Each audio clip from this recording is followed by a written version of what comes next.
بسم الله الرحمن الرحيم.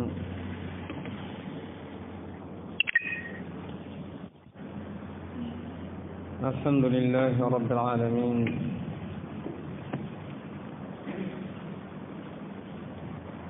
والعاقبة للمتقين، ولا عدوانا إلا على الظالمين.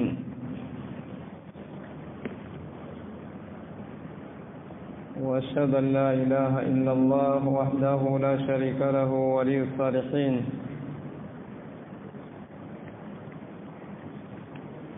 وأشهد أن محمدا عبده ورسوله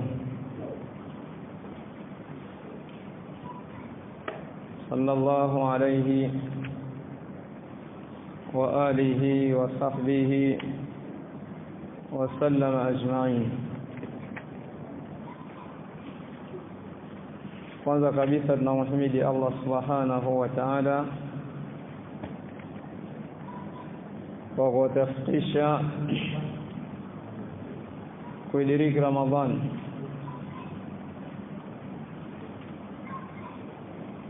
Vile tunamhimidi Allah subhanahu kwa kujalia kati yetu kupata muda kukaa katika masajid kwa usomaji wa Qur'an, tilawatan wa tafsiran wa tadabburan, usomaji na vile kusoma tafsiri kwa kauli za baadhi ya ahli ilm, na tumeweza kuizingatia Qur'an. Mwezi huu wa Ramadhan ambao ndio mwezi ulioteremsha Qur'an ndani yake, kwa ni vyema kwa Waislamu kupata muda wakajifunza sehemu ya kitabu cha Qur'an kwenye upande wa tafsir. Ingawa kama tulivyosikia baadhi ya ahli ilm, ikiingia Ramadhani walikuwa wakisimamisha durus kwa ajili ya kutafarragh na usomaji wa Qur'an. Lakini kwa mzunguko wa zama, ukiangalia katika zama tulizonazo, baadhi ya Waislamu katika Ramadhani wanashughulishwa na mambo ambayo hayana faida. Kwa ni vyema kuweka darasa katika masajid kwa wale ambao ni maimamu. Nasiha zetu kwao wafungue durus za tafsir, durus za fiqh, durus za hadith. Wafanye hivyo kwa sababu ni maimamu, na hii inapelekea kuzitunza na kuzihifadhi funga za Waislamu iwapo wanaweza kufanya hivyo,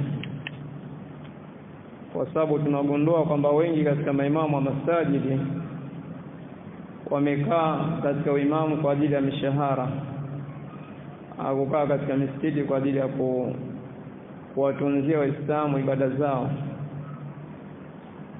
Kwa nasiha kwa maimamu wote kwa ujumla, sawa ndani ya vitongoji hivyo kwa nchi yetu hii, nasiha zetu kwao watanabahisha Waislamu na wale ambao watawapa faida katika funga zao na wale ambao watakuwa nadhuru katika funga yao.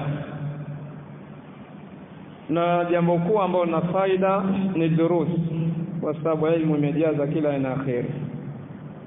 Man yuridillahu bi khairan yafaqihu fi din, khairukum man ta'allama al-Qur'ana wa 'allama. Kusudiwa na Allah kumfungulia na kumfahamisha khairi, basi Allah akimkusudia mja wake khairi humfahamisha dini. Na mbora wetu katika sisi ni ambaye anajifunza Qur'an na anafundisha Qur'an. Kuna watu nasiha kwa Waislamu wote kujishughulisha na ilmu. Hakuna khairi kwa mtu ambaye hatafuti ilmu, hakuna khairi. Yule ambaye hatafuti ilmu akae katika durus au hudhuria katika halqa za zikri, yani hana khairi, kama alivyosema ahlul ilm na kama alivyonukuu Abu Ya'la katika Musnad, wa man lam yafaqihu fi din falam yuridillahu bi khayra, yule ambaye Allah akumfahamisha dini basi hakumtakia khair. Miongoni mwa durusa ambazo tutakwenda nazo katika mwezi huu wa mfungo wa Ramadhan ni durusa ya tafsiri ya Qur'an, tukiendeleza pale ambao tulifika katika surati Maida, kama tutakapoendelea katika darasa za as-siyam.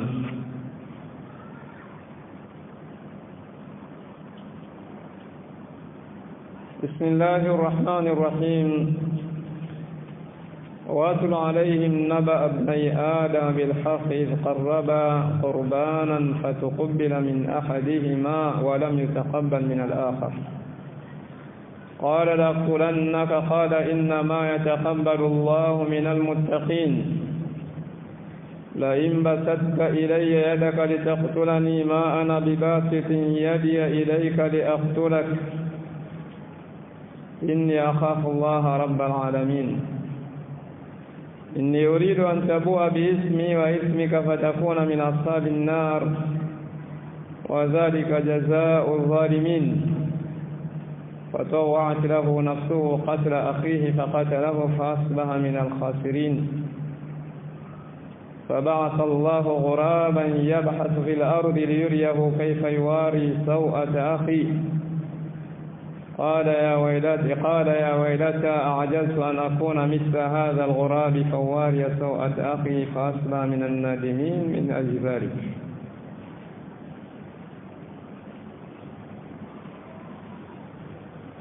Sehemu ya aya zetu hizi ni aya zilizobeba kisa cha watoto wawili wa Nabii Adam alayhi salatu wassalam, nao ni Habil na Qabil. Habil na Qabil, ambao aya zetu zilizotangulia zilisimulia kisa cha Bani Israeli wakiwa na Nabii Musa alayhi salatu wassalam, akiwaamrisha watu wake kwa kauli yake Allah subhanahu akisimulia kisa cha Musa, ya qaumi udkhulu al-ardha al-muqaddasata allati kataba Allahu lakum, enyi watu wangu ingieni katika ardhi muqaddasa baina Bait al-Maqdis. Na kisa mwisho wote wakakataa amri ya Musa alayhi salatu wassalam na kufanya wasi juu ya amri hiyo. Baada ya kisa hicho, Allah akafatishia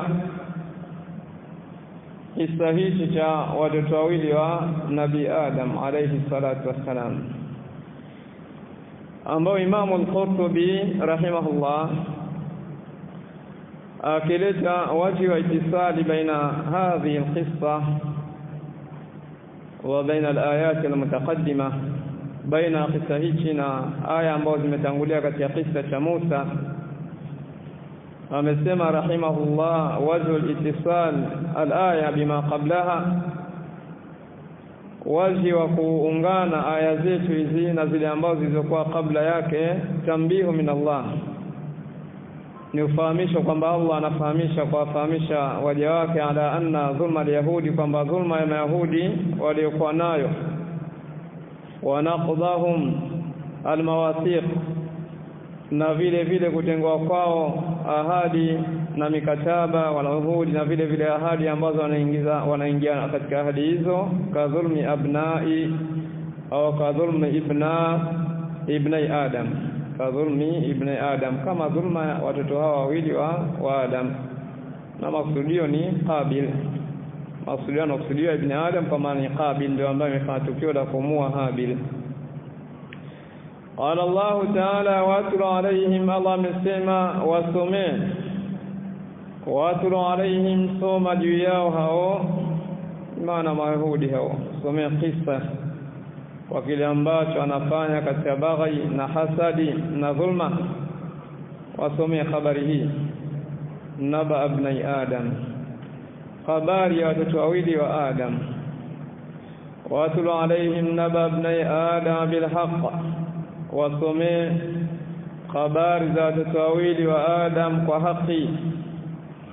Na bila shaka visa vyote vya Qur'an ni haki, hakuna kile ambacho ndani yake kimebeba batili. Qasas al-Qur'an zote ni haki, na qasas al-Qur'an zote ni hasan, nahnu naqussu alayka ahsana alqasas bima wahayna ilayka hadha alquran. Allah anasema nakusimulia visa vizuri, visa vya Qur'an ndio visa ambao vizuri, na vile vile ni visa ambao vina ibra. Laqad kana fi qasasihim ibra. Allah anasema katika visa ambao vimesimama na Qur'ani kuna ibra na mazingatio. Haikuwa ni uzushi tu kama anavyosema Allah, ma kana hadithan yuftara, sisi muulizi labda za kuzushwa kama vile wengine wanavuzusha katika visa. Na wingi wa visa kwa Bani Israeli, kuna wingi wa visa vya uongo, Israiliyat, juu ya manabii na juu ya watu wema. Kwa hiyo Qur'ani imebeba visa vya haki. Miongoni mwa visa hivyo ni kisa cha watu hao wawili wa Adam, isqarraba qurbanan, wakati walipokurubisha qurbanan sadaqa, walipokurubisha sadaqa yao cha kujikurubisha kwa Allah, ili ambavyo wametakuwa wajikurubishe. Ingawa kisa kuna baadhi ya simulizi ambazo ahlul ilmu wamezielezea. Simulizi walielezea, wako baadhi wanaona kisa ilikuwa ni juu ya kutaka kuoa. Habil taka kumuoa ndugu wa Qabil, ambaye naambia kwamba alikuwa na wasifu kwa mzuri kiasi ya kwamba Qabil akawa na husda katika hilo. Hii ni katika baadhi ya ahlul tafsiri wamezungumza hilo. Na wakatakuwa katika hilo kila mmoja ajikurubishe kwa Allah kwa kutoa sadaka yake, ambayo inasimuliwa Qabil alikuwa na sifa ya ubakhili. Kwa hiyo alipotoa sadaka yake, akatoa sadaka ya chakula ambayo ilikuwa chakula ni kile ambacho kibaya, na Habil inaambwa akatoa sadaka yake, akatoa sadaka ya kondoo, na alimchagua yule ambaye ni nzuri kwa Bani Israeli. Na vile vile walikuwa wametangulia kukubaliwa kwa sadaka ni kuja moto na kuichoma sadaka hiyo. Kwa hiyo ilipotanguliwa sadaka hii au zilipotangulizwa sadaka kwa wawili Habil na Qabil, ikakubalika sadaka ya Habil, ikakubalika sadaka ya Habil. Allah subhanahu anasema fatuqbila min ahadihima, wakakubalika kwa mmoja kati ya wawili, walam yutaqabbal min al-akhar, na bakakubalika sadaka ya mwingine. Walam yutaqabbal min al-akhar, abakubalika sadaka ya mwingine. Allah akarejesha kwa yule mwingine sadaka yake ikawa ikubalika, na kama fahamu kwamba inna Allaha tayyibun la yaqbalu illa tayyiba. Allah ni mzuri, Allah anakubali kile ambacho ni kizuri. Na sadaka ile kwa nzuri ni mtu unatoa sadaka hiyo hadi yakuwa unahitaji, kama alivyosema Mtume sallallahu alaihi wasallam. Akaikubali Allah moja hao wawili, na wengine akairejesha kuikubali. Na hii ni tambii kwa upande wa mtu anapojikurubisha katika ibada kwa Allah subhana wa na ikhlas ndani yake, moyo wake wasafi ndani ibada. Kutokuwa na ikhlas unarejesha ibada ya mja. Qala laqtulannak, na hii ni katika baadhi ya shawahidi ambao ahlul ilmu wameeleza kwamba kilichompelekea Qabil kutaka kumuua ndugu yake ni husda. Alibada na husda, kwa nini yake ikubalike na ya kwake irudisha? Ndugu yake imekubalika kwake irejeshe. Kaona hakuna njia isipokuwa kumuua, ingawa waji wake hauna faida, sababu Allah amekubali hata kimuua ni Allah amekubali sadaka. Qala laqulannaka, akasema nitakuwa. Qala inna ma yataqabbalu Allahu minal muttaqin, akasema kumjibu hakika Allah subhana si vingine, inma hakika uhalisia ulivyo wa jambo, yataqabbalu Allahu minal muttaqin, Allah anakubali kwa wale ambao wanamcha, wale ambao wana sifa taqwa. Na ndani nukta hii unafatwa baadhi ya ahli ilmu kama Sheikh Fauzani hafidhahullah na vile vile Sheikh Muqbil rahmatullah alayhi, kwa mnasaba funga Ramadhan, kauli yake Allah aliposema inma yataqabbalu Allahu minal muttaqin. Kwa aya hii wakachukua ni shahidi na dalili ahlul ilm kama Sheikh Fawzan hafidhahullah kwamba Allah subhanahu wa ta'ala hakubali funga ya mtu asiyeswali. Yeyote yule ambaye anafunga kisha atekeleze ibada ya swala basi afahamu kwamba funga yake ni batil mbele ya Allah, mardudun alayhi, haikubaliki. Na ni fatwa ahlul ilm. Bali Sheikh Mukbil rahimahullah yeye amekwenda mbali zaidi. Aliuliza swali miongoni mwa asila kwamba vipi mtu ambaye idha dakhala Ramadhan yuqimu as-salah, anapoingia Ramadhani anasimamisha sala, kadhalika fi sita Shawwal, na vivi katika sita Shawwal anatekeleza ibada sala, baada ya sita Shawwal anaacha sala. Sheikh Mukbil rahimahullah katika nafsi ya mwanzo wa jawabu yake akasema hadha alladhi yafalu hadha yuhtabaru kafiran, anofanya namna hii, huyo anofanya hili anazingatiwa ni kafir. Anaiswali Ramadhani mpaka Ramadhani na sita Shawwal, baada ya sita Shawwal anaacha sala, endelea na mambo yake, ana habari ibada sala, anasema huyo anazingatiwa kafir. Kwa sala sio jambo hayyin ikhwa. Kuna watu ambao Ramadhani alhamdulillah wanaafisha kuingia katika sala, baada Ramadhani wanaacha sala. Kwa tufahamu kwamba Allah anakubali inma yataqabbalu Allahu minal muttaqin, Allah anakubali wenye kumcha. Kama tutasema kwamba asiyeswali naye ni katika watu wenye kumcha Allah basi itakuwa sahihi kwamba funga yake nakubalika. Yeyote yule ambaye haswali, kama tunaitaki asiyeswali ni katika wachaji wenye kumcha Allah, kwamba ni katika muttaqin, basi sahihi swala tasema nakubalika. Lakini bila shaka hakuna Muislamu aliyokuwa na ujasiri wa kusema asiyeswali ni mtu ambaye anamcha Allah, asiyeswali anamhofu Allah, asiyeswali hana siyamu, anashinda na njaa. Inma yataqabbalu Allahu minal muttaqin, hakika Allah anakubali kwenye kumcha subhanahu wa ta'ala. Ambao ahlul ilm wengine wakasema taqwa hapa kwa maana bimaana tiqa'i shirki.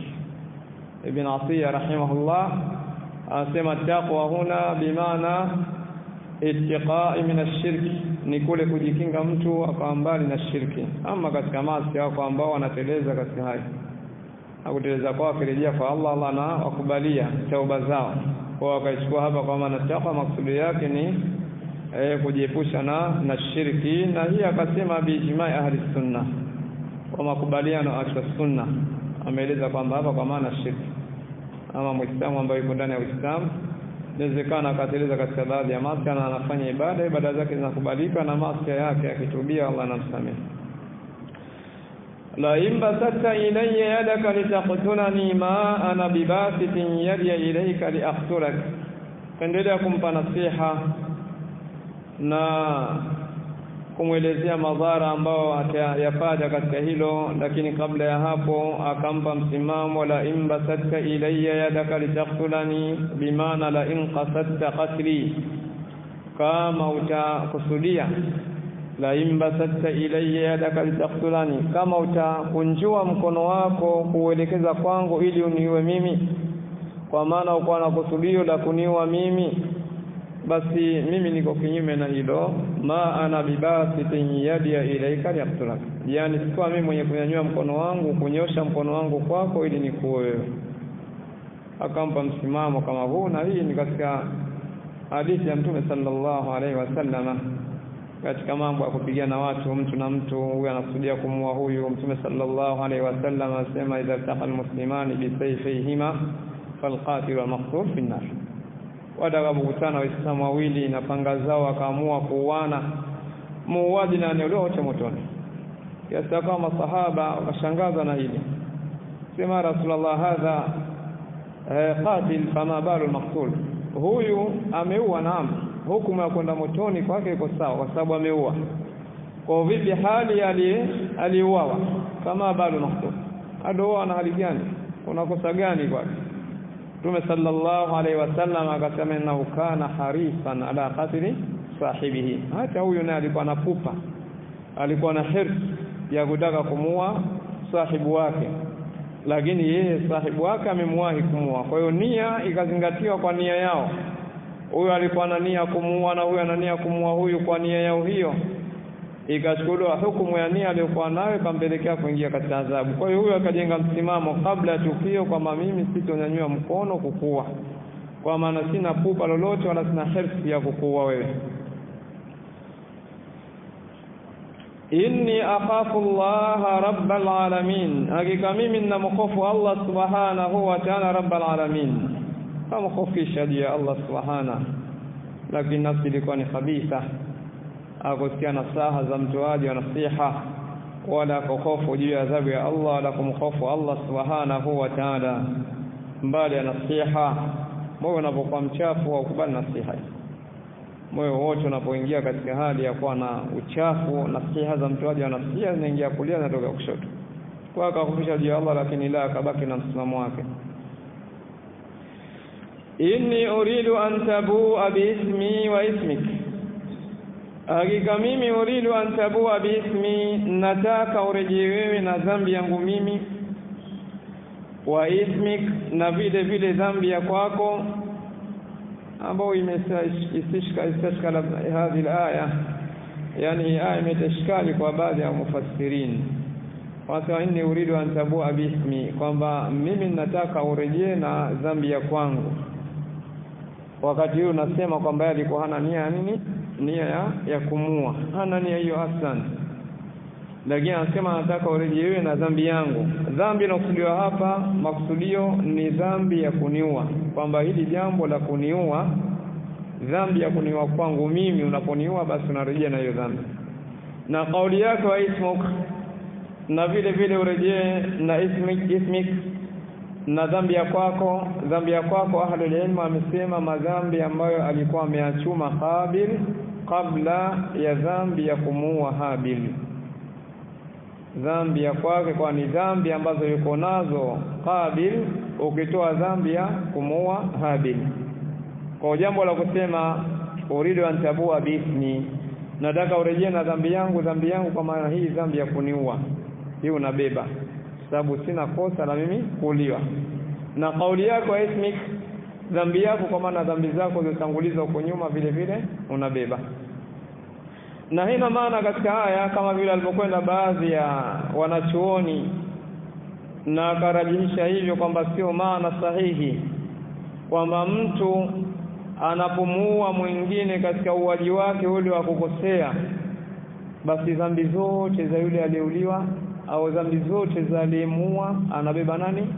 Muuaji. Kwa yule aliyeuliwa anabaki kwamba kayaumu rasi umu, kama vile ndio kwanza, yani dhambi zote zile alizokuwa amefanya na majarima yake mengi, kwa jambo la huyu muuaji kumuua huyu, basi dhambi zote zilizotangulia za huyu aliyeuliwa anabeba muuaji. Hii maana Sheikh Imam Ibn Kathir anasema maana hii sio sahihi. Maana hii ni batili, sio sahihi. Dhambi iliyokusudiwa katika aya ni dhambi ya uuaji, anabeba muuaji, dhambi ya kuua. Na dhambi iliyokusudiwa katika upande wa kwamba wa ismik ni dhambi zake ambazo anazo tayari, anabeba hizo na hii ya kuua. Hii ndio maana sahihi katika aya. Inni uridu an tabua biismi wa ismik, mimi nataka urejewe na dhambi ya kwangu ambayo ya kuniua, wa ismik, na dhambi yako kwa maana dhambi zako zilitangulia. Ingawa imekuja kwa maana ni mufradi, lakini mufradi hii kwa maana ismu jins inaenea madhambi yote ambayo yuko nayo. Na vile vile kanafahamu kwamba inapokuja lafzi inapokuwa mufradi ikifanywa idhafa inafidisha madha al-umum. Ismu inapokuja mufrad ikafanywa idhafa inafidisha al-umum kwa madhambi, sio maana dhambi moja tu, na madhambi mengi yote yanabeba. Fatakuna min ashabin nar, utakuwa wewe kwa hilo la kuniua min ashabin nar, miongoni mwa watu wa motoni. Na hii ni ishara kwamba jambo la kuua ni katika kabairi dhunub. Kuua bila haki ni katika madhambi makubwa, kwa kauli yake fatakuna min ashabin nar, ni katika madhambi makubwa. Akawa nafahamu Allah amesema wa man yaqtul mu'minan mutaammidan fajazaohu jahannam, wadhālika jazaa'u dhalimin, na hayo ni malipo ya madhalim. miongoni mwa hiyo dhulma kuua bila haki, watu kuua bila haki, utojali nafsi za wengine. Na Uislamu umetibu vizuri jambo la kuua bila haki, ukaweka mlango wa qisas kama utakavyoona insha Allah mbeleni. Ukaja ukaweka mlango wa qisas kwa ajili ya kuhifadhi nafsi za watu zisiuawe bure. Itakapoondoka mlango wa qisas katika jamii, basi mauaji ya kiholela yatapatikana. inni uridu an tabua biismi wa ismika fatakuna min ashabi an-nar wa dhalika jazaa'u adh-dhalimin fatawwa'at lahu nafsuhu qatla akhihi. tawwa'at bimana fahassanat wa sahhalat, ikampambia na ikamfanyia wepesi nafsuhu, nafsi yake ikalitii jambo la kuua, nafsi yake ikajisalimisha katika jambo la kuua, ikaona kuua ni kitu jepesi. tawwa'at lahu nafsuhu bimana hassanat wa sawwalat lahu wa sahhalat alayhi, yani imempambia na vile vile ikamwepesishia, akaona jambo la kuua ni jambo jepesi, akutia uzito, bali ikamshajiisha mpaka akamua ndugu yake. Na katika kumua ahli elimu ameeleza namna uwaji. Wako waliosema amemtia kitanzi, wako waliosema amembonda na jiwe, alimsubiri amelala sehemu ya mlima, akachukua jiwe zito akambonda kichwa chake, ambao hiyo ameeleza wengi katika tafsiri, akiwemo Imam al-Qurtubi na vile vile Imam Ibn Kathir na wengineo katika hali tafsir. fatawati lahu nafsuhu qatla akhihi faqatalahu, ikambambia nafsi yake na kumwepesishia nafsi yake mbali ya mauidha aliyokuwa amepewa na ndugu yake na makemeo ambayo amepewa na ndugu yake katika kukemea juu ya jambo la kuua. Nafsi ikampambia hilo, akamuua, fa asba min al-khasirin, akapambauka akawa katika miongoni mwa watu waliokula hasara duniani na akhera. Duniani watu kama hawa wanasimamishwa hadi, na akhera kuna adhabu ambayo ipo kwa watu wao kama kuleta tauba, ingawa sala la baada ya qisas kama simamishwa hadi ya qisas wa uwaji. Kesho akhera ahli ilmu wakatofautiana juu ya je atakuwa ni mwenye kuadhibiwa au la. Uzatu vile katika sura An-Nisa. fa asba min al-khasirin, akapambauka kwa ni miongoni mwa waliokula hasara. Na miongoni mwa hasara kama alivyosema Mtume sallallahu alaihi wasallam, la tuqtalu nafsu dhulma.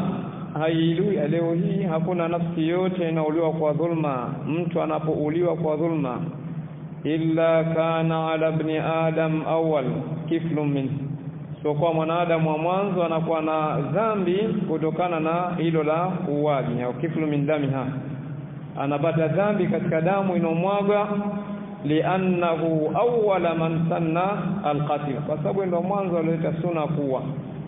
Watu walikuwa wafahamu jambo la kuwa, ndio mwanzo alileta sunna kuwa. Na hii ni ishara kwamba mtu anapoanzisha jambo la maasi ya watu wakaiga katika maasi hayo, anapoanzisha bid'a watu wakafuata bid'a hiyo, basi ana sehemu ya dhambi katika bid'a ambao watu wanaitekeleza bid'a hiyo, na dhambi hiyo kama atakuwa ameamua watu kuifuata dhambi kwa akamuua ndugu yake. Fabasa Allahu ghuraban, Allah akapeleka ghuraban, akapeleka kunguru, yabhath fil ardh, akawa anachimbua katika ardhi kunguru huyo, ambao hii aya kauli yake Allah subhanahu aliposema fabasa Allahu ghuraban yabhath fil ardh. Baadhi ya ahli ilm wamezungumza kuwa hii kisa, baadhi yao wakasema hawa waliotaja watoto wawili wa Adam si watoto wa mgongoni kwa Adam, bali ni watoto katika watoto wa wana Adam, na ni katika watoto wa Bani Israeli. Wako walioeleza hilo kwamba hakuwa watoto wa mgongoni kwa Adam, ni katika kizazi cha Bani Israeli. Na wakastadili kwa hii aya, fab'atha Allahu ghuraban yabhath fil ardh, Allah akapeleka kunguru ambaye anachimbua katika ardhi. Kwa aya hii walipostadili ahlul ilm wakajibu kwa wale ambao wamejibu ili ambalo wameeleza baadhi ya wafasirin, na katika miongoni mwa kuona kwamba hakuna aliyekuwa mkamilifu mashaikh, kila mmoja anakosea na hakuna yule ambaye anakamilika katika hii elimu ya dini. Katika ajabu ambayo ipo, tunafahamu kwamba Imam Ibn Jariri Tabari yeye ni katika imamu mufassirin, amepewa lakabu hii, akapewa kwamba yeye ni katika imam mufassirin. Lakini Ibn Jariri Tabari ametetea hoja hii kwamba hawa walikuwa ni watoto katika Bani Israili, ingawa Imam Ibn Kathir rahimahullah amesaibisha kwamba alichozungumza Ibn Jariri sio sahihi, kwa sababu katika kizazi cha Bani Israili kama unafahamu kwamba kabla yake walikuwepo watu, kwa sababu ni Israeli kutoka nabii Yakub. Kabla ya Yakub hapo ambao wamekufa walikuwa wanazikana vipi? Kama itambua kwamba Isa ni kwa Bani Israili, kabla hapo Bani Israili hipo walikuwa wanazikana na wamepita manabii kwao, na walikuwa tayari wanafundisha juu hili. Kwa wakajibu ahlul kupitia hii aya, kauli yake fabata Allahu ghuraban, Allah alipompeleka kunguru au alipopeleka kunguru hawa ili ajifunze huyu mtoto wa Adam aliua, ajifunze kuzika. Hii inaashiria wazi kwamba kisa hakikuwa kwa Bani Israili, kwa sababu Bani Israili sio wajinga wa kujua namna gani ya kuzika. Wao wanafahamu masala ya kuzika. Kwa kisa kinatilia nguvu kwamba alikuwa na watoto wa Adam wa kuwazaa, na kama alivyoeleza kwamba ni huyo Habil na Qabil. Kwa hii ni katika baadhi ya akhtaa ambao baadhi ya mufassirin soma kutubu za tafsiri wengine wameeleza hivyo kwamba alikuwa watoto hao ni katika watoto wa Bani Israili, hawakuwa watoto wa Adam. Na vile vile katika khudama, katika ahlul khudama, Imam Al-Hasan Al-Basri rahimahullah katika matabi'in, yeye vile vile amesema kwani watoto waliokuwa Bani Israili sio watoto wa Adam, na ameeleza hivyo. Na amenukuu Imam Muhammad Amin Shinqiti qali Al-Hasan, na vile vile ndani ya tafsiri ya Imam Al-Qurtubi. Kwa sahihi ni watoto wa Adam, sahihi ni watoto wa Adam. Fab'atha Allahu ghuraban yab'athu fil ard, Allah kampeleka kunguru, na maksudi alikuwa kunguru wawili, ambao kunguru hao yab'athu fil ard, akana chimbua katika ardhi. Kwa hiyo kama itakuwa ni watoto wa Bani Israili, huku kupelekwa kwa kunguru kuna faida gani? Walipoulizwa wakajibu kwamba upelekwa kwa kunguru, kunguru alikuwa amebeba chakula chake akana kifikia katika ardhi ili ajekula siku za mbele. Ndio jawabu alijibu kwamba hii kunguru alipelekwa na kauli ya Allah ghuraban, wanasema kunguru wenyewe alikuwa mmoja tu, kwa chakula chake kachimbua kwenye ardhi akana kifikia ili ajekula siku za mbele, ambao wanasema hii ni kaida ya kunguru. Wakajibu hoja kwa namna kama ile, lakini sahihi kauli ya ghurab nam imekuja katika lafzi ya ifrad, lakini ilikuwa makusudio ni kunguru wawili, mmoja akamua mwingine. Fab'atha Allahu ghuraban yab'athu fil ardi, Allah kabeleka kunguru ambaye anachimbua katika ardhi kwa kumfikia kunguru mwenzie ambaye alimuua baada ya kuwa alipigana kunguru hao, liyuriyahu kaifa yuwari sawata akhi, ili amuonyeshe jinsi gani atauhifadhi sawata akhi. Maksudi ya sawata kwa maana ya jifa, kinyume chake sawa maana yake ni sehemu ya siri. Sawa kwa maana sehemu ya siri.